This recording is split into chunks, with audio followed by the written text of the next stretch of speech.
Olá, Tchanã! Mais uma derrota, mais um atropelamento. Os 2-0 de fato ficaram baratos para o time do técnico Mancini, que, aliás, não é mais o time do técnico Mancini. Os bastidores da demissão do ex-técnico corintiano. E como a diretoria se movimenta aí nessa segunda-feira para contratar um substituto, são os assuntos do nosso encontro de hoje. A derrota para o Palmeiras podia até ser esperada, mas os sinais que foram dados desde o vexame no Uruguai até a derrocada ontem no Campeonato Paulista foram determinantes para que o presidente do Corinthians, Duílio Monteiro Alves, decidisse pela saída.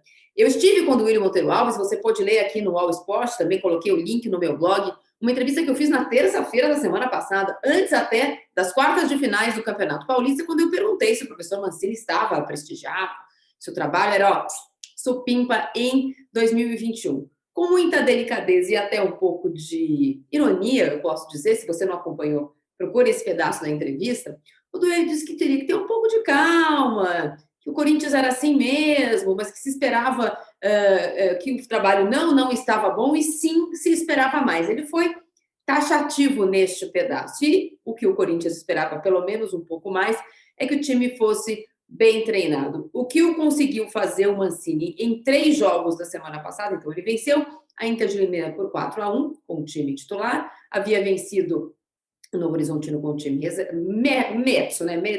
Metso titular no domingo e classificado o Palmeiras, mas aí as opções do Mancini para o jogo na quinta, no Uruguai, já abrindo mão da vaga na Copa Sul-Americana completamente, um time completamente doido em campo, né? Sem norte, sem sul, sem leste, sem oeste, sem nada. E o jeito que o Corinthians entrou em campo ontem foram determinantes. Primeiro, porque o Corinthians, em reuniões internas, já havia detectado que não dá para jogar com um centroavante daqueles 9-9. Nem o Jô, nem o Cauê estariam em boa condição para assumir essa camisa, então, eventualmente, o Corinthians tinha que ter um pouquinho de repertório e tentar jogar sem esse jogador ou sem essa figura em campo.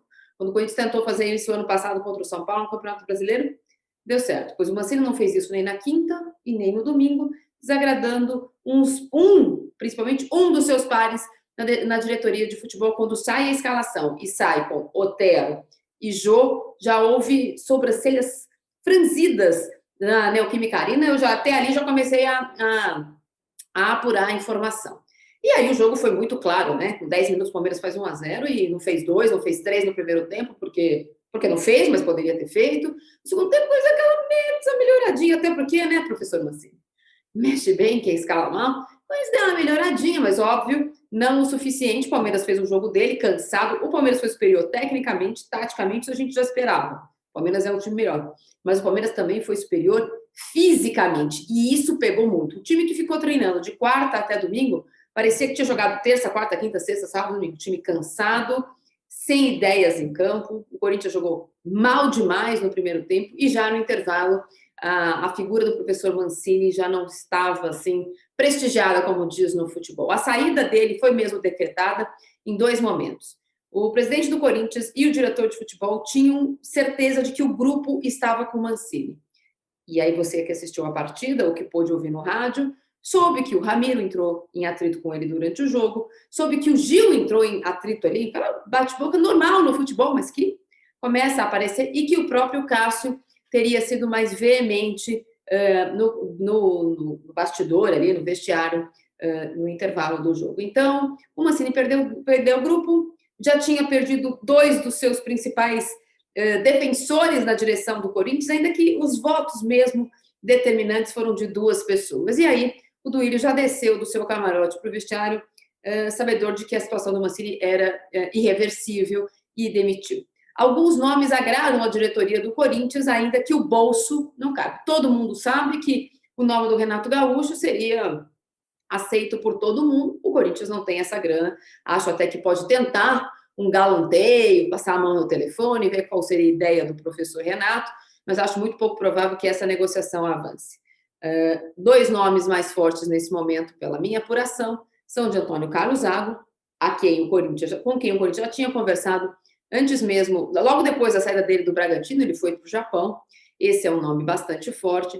O nome do Guto Ferreira, eu falei ontem na televisão, Ele não é um nome forte, mas é um nome com quem muita gente dessa diretoria, em um momento ou outro, já conversou. E no momento o Guto não está na melhor das fases no Ceará. E há sempre aquela cartada para agradar a fiel, que é a da volta do Carille. Acho pouco provável, o Carille saiu bastante chamuscado da última vez do Corinthians, ainda que o presidente da época fosse o Andrés, mas a situação dele com boa parte deste grupo também não era das melhores no momento, então teria que ter ali uma diplomacia dos dois lados para que as coisas voltassem a ser como antes. Lembrando que o Carille foi muito bem quando ele estava no Corinthians há não sei quanto tempo, né, quase 10 anos, conhecia a base e conhecia o jeito do Corinthians jogar. O Corinthians não quer uma filosofia nova, isso eu posso atestar. Não tem ninguém procurando filosofia nova. O Corinthians quer um técnico que entregue um 2021 sem os sustos e os vexames que colecionou nesses primeiros 5 meses do ano. A gente se vê na semana que vem.